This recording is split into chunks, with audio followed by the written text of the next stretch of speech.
Hi there, it's Marcy Chavalis and it's story time.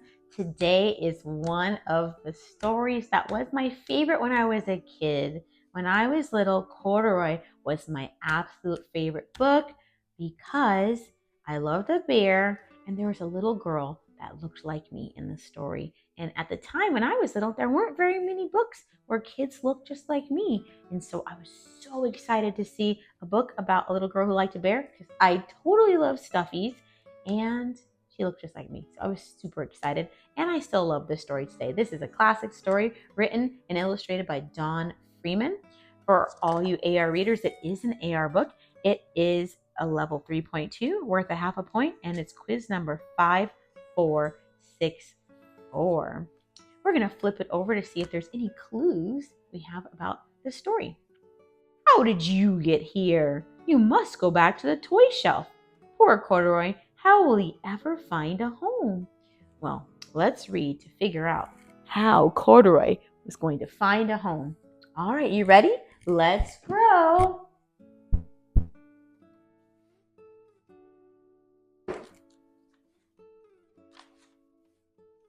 Corduroy is a bear who once lived in the toy department of a big store. Day after day, he waited with all the other animals and dolls for somebody to come along and take him home. Oh, look at him. He wants to be bought. The store was always filled with shoppers buying all sorts of things, but no one ever seemed to want a small bear in green overalls. Then one morning, a little girl stopped and looked straight into Corduroy's bright eyes. "Oh, Mommy," she said, "look, there's the very bear I've always wanted."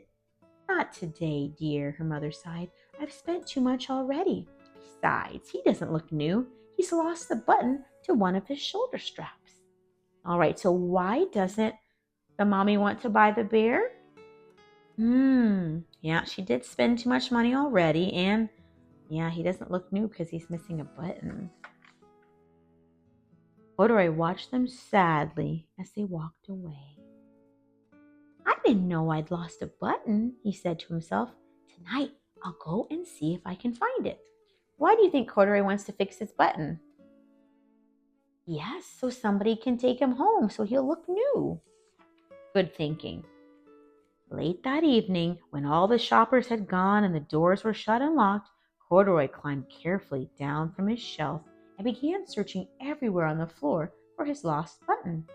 Wait, now, for all of our readers who are wondering if this is a fiction or nonfiction book, fiction books are books that are make-believe and nonfiction are books that are real. So does the teddy bear usually get up and walk around and talk?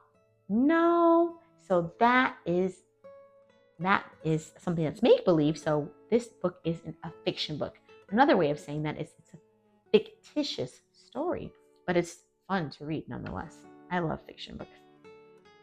Suddenly, he felt the floor moving under him. Quite by accident, he had stepped on an escalator, and up he went. Could this be a mountain? He wondered. I think I've always wanted to climb a mountain. Hey, is this a mountain? No, it's an escalator. An escalator is a set of moving stairs that helps you get from one floor to the other. But do we think that Corduroy has ever been on a mountain or an escalator? No, if he'd been a mountain, he knew it would be made of dirt. And this is not made of dirt. And if he had been on an escalator, he knew it is moving stairs. And he hasn't. Corduroy is discovering new things. He stepped off the escalator as it reached the next floor, and there before his eyes was a most amazing sight. Tables and chairs and lamps and sofas and rows of beds. "This must be a palace," Corduroy gasped. "I guess I've always wanted to live in a palace."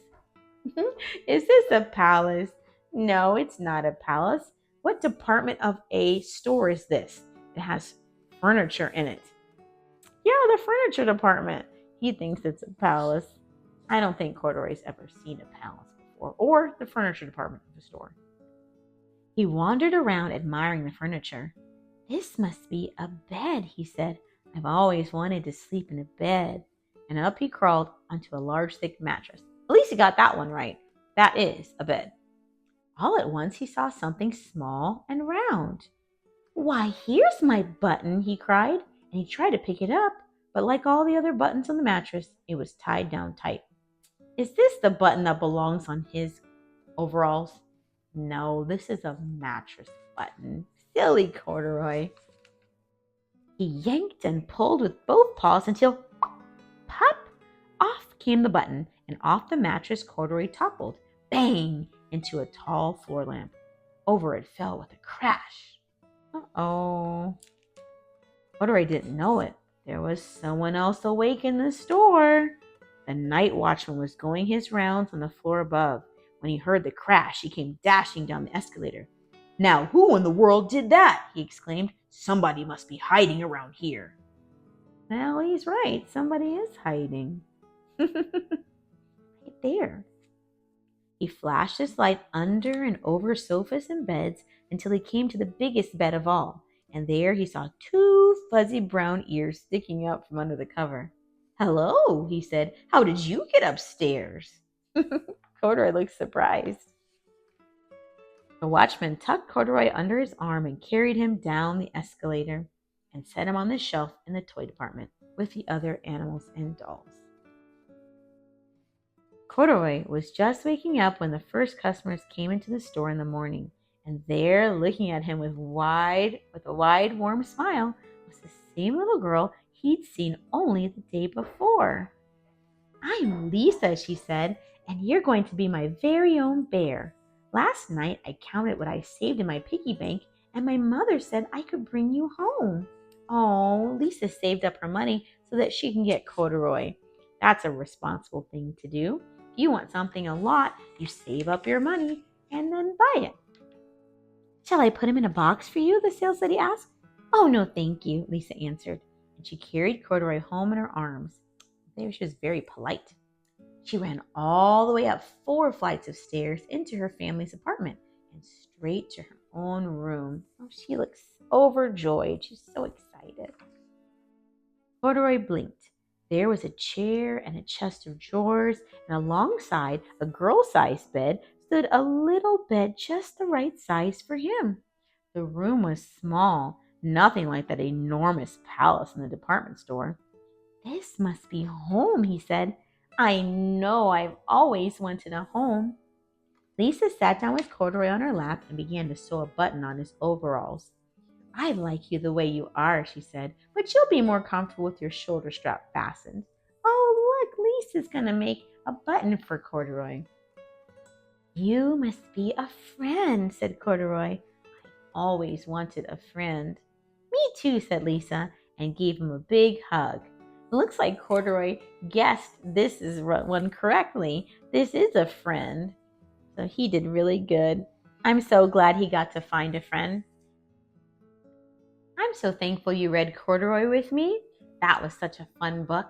If you like the story and you would like other families to be able to have access to this, go ahead and click like so that it will be shared with more families. And if you'd like to hear more stories or be the first to know when I read another story, click the subscribe button. And if you want a copy of this book, just like I have, you can click the link in my description box to buy a copy so that you can have it right in front of you. Until next time, goodbye.